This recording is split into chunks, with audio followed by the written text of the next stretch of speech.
So there's another video on creating grids and guides, but I want to show when you go to edit and you go down and you scroll all the way down to preferences. Now, if you're using a PC, it's going to be under edit preferences. If you're using a Mac, there's going to be a little Apple symbol up here and it will be the Apple, and then you'll scroll down to preferences.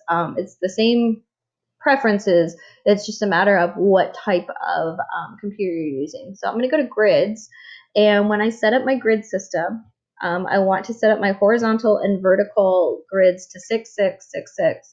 I keep the color light gray so it's not distracting, and this is the document grid that I'm setting up.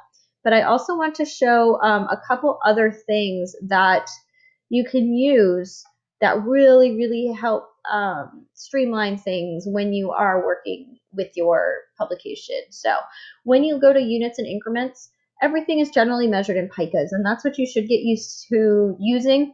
However, sometimes people really do like changing things to inches, so you can click there and change it to inches just for your sake of mind.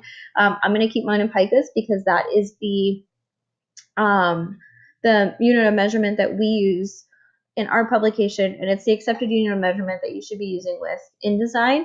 Another thing is I come down here to spelling, find misspelled words, repeated words. You can find all of these different things, but I like to select enable dynamic spelling. So when you're using Microsoft Word, you know how it underlines those misspelled words for you and tells you, hey, guess what? You have a misspelled word here. Well, this is super helpful because this will show me if I have any misspelled words in InDesign. I don't know how many times we're rushed on a deadline and we put our captions in directly into InDesign and then something is grossly misspelled because we didn't run it through a spell check to begin with. So spelling is a super helpful tool that you can use to see any of those misspelled words. And then something else that I like to click on is display performance. So sometimes when you put an image into InDesign, it's a high quality image, but it looks kind of blurry and you have to right click on it and update your display performance to high quality. What this does is this will show you that high quality to begin with.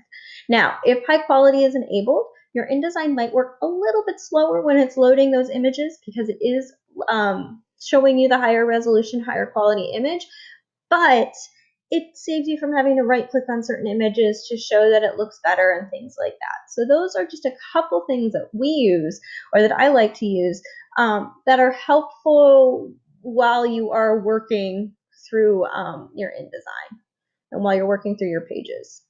Hit OK, and that should all be set up for you.